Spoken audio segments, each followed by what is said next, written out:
গোলাম মুর্তজা ভাই, thank you so much আমাদেরকে সময় দেওয়ার জন্য। আপনার কাছ থেকে একটু জানতে চাচ্ছি যে বাজেটের রিয়াকশন কি হচ্ছে এখন? বাজেটের রিয়াকশন বলতে যেটা বোঝায় সাধারণ মানুষের ভার্সনটা আমি বলতে পারি। আমি একজন সাধারণ মানুষ, সংবাদকর্মীর বাইরে। যে বাজেট তো সাধারণ মানুষের কাছে একটা ব্যাপার থাকে যে বাজেট একটু কঠিন বিষয়, অর্থনীতি একটু কঠিন বিষয়, এবং আমাদের নীতি নির্ধারকরাও আমাদেরকে বুঝিয়ে থাকেন যে বাজেট একটি কঠিন বিষয়। বাজেট সাধারণ মানুষের জন্য না। সাধারণ মানুষের যেটা বাজেট সেটা হচ্ছে মানুষ চালের দাম যদি কমে তাহলে মানুষ খুশি হয়, কিন্তু আমাদের বাজেটে চালের দাম কমে না। পটলের দাম, বেগুনের দাম যদি কমে তাহলে সাধারণ মানুষ খুশি হয়, কিন্তু আমাদের বাজেটে আলু পটলের দাম কমে না। সেই কারণে সাধারণ মানুষের কাছে বাজেট একটা আতঙ্ক হয়ে আসে, যতখানি না স্বস্তির চেয়ে অস্বস্তি বেশি থাকে। তো সেই জায়গাটিতে এবারের বাজেটও এর ব্যতিক্রম না। এবারের বাজেটও সেই রকমই একটা ব্যাপার। এটা একটা। আরেকটা জায়গা থাকে সাধারণ মানুষের জানার চেষ্টা থাকে যে স্বাস্থ্য খাতের অবস্থা কি, আমার স্বাস্থ্য খাতের অবস্থার কি উন্নতি হবে, পরিবর্তন হবে।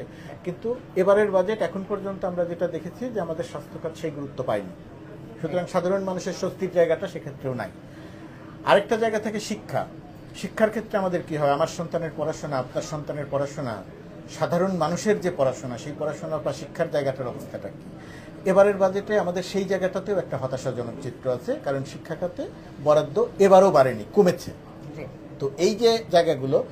আরেকটা থাকে যে নির্দিষ্ট আয়ের মানুষ যারা চাকরি করেন বা নির্দিষ্ট পরিমাণ আয় করেন, আয়করের ক্ষেত্রে যে সুবিধাটা মানুষের পাওয়ার কথা, মানুষ আয়কর দিতে চায় না, আমি মনে করি কথাটা ঠিক না। মানুষ আয়কর দিতে চায়, কিন্তু আমাদের একটা রাষ্ট্রীয় নীতি বা পৃষ্ঠপোষকতাটা যারা আয়কর দিতে চায় তাদের চেয়ে বেশি যারা আয়কর দিতে চায় না বা দেয় না তাদের ক্ষেত্রে কোনো ক্ষেত্রে বা কেন যেন সরকার এই সুযোগটা বেশি দেয়। যেমন ধরেন, যারা কর দেবেন তাদেরকে সর্বোচ্চ 30% পর্যন্ত কর দিতে হবে। আর যদি আপনি কর না দেন, আপনি যদি টাকাকে কালো করেন, আপনি যদি নিয়ম অমান্য করেন, আইন অনুযায়ী আপনার শাস্তি হওয়ার কথা, কিন্তু আমাদের রাষ্ট্রীয় ব্যবস্থায় শাস্তি না হয়ে এই জায়গাটিতে 15% করে আপনাকে সুবিধা দেওয়া হচ্ছে যে তুমি 30% কর না দিয়ে 15% কর দিলে তুমি এই জায়গাটিতে সুবিধা পাবা।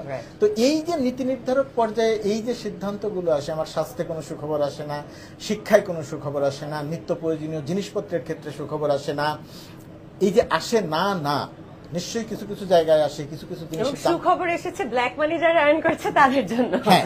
আর কিছু কিছু জায়গাতে যে সুখবর আসে, কিছু কিছু জিনিসের যে দাম, যে মানুষের প্রয়োজনীয় জিনিসের দাম যে একটু কমে, সেই কমাটা সাধারণ পর্যায়ে মানুষের আলোচনায় থাকে না।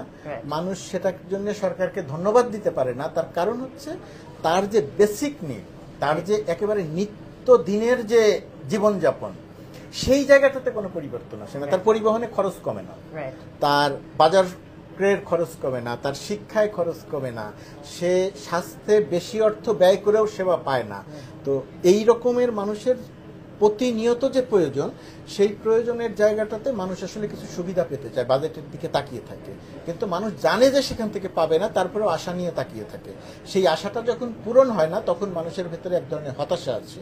যে জায়গাগুলোতে মানুষকে কিছু সুবিধা সরকার দেবে বলে বা দেয় বলে ঘোষণা দেয়, সেটাতেও মানুষ খুশি হয় না। তার কারণ তার প্রয়োজনীয় জিনিসের ক্ষেত্রে যেহেতু সে বঞ্চিত হয়, এবং মানুষ মনে করে যে নিম্নবিত্ত, নিম্ন মধ্যবিত্ত, মানে উচ্চ মধ্যবিত্ত এই শ্রেণীটিও বাজেটের ক্ষেত্রে বঞ্চিত হয়। বাজেটের ক্ষেত্রে সাধারণত বা কথার মার পেঁচে লাভবান করা হয় ধনিক শ্রেণীকে। এই যে ধনিক শ্রেণীকে লাভবান করাটা, এটা সাধারণ মানুষকে বিক্ষুব্ধ করে। তা আমাদের সাধারণভাবে বাজেটের প্রতিক্রিয়া এটাই থাকে যে মানুষের স্বস্তি থাকে না, বাজেট মানুষের জীবনে এক ধরনের অস্বস্তি নিয়ে আসে।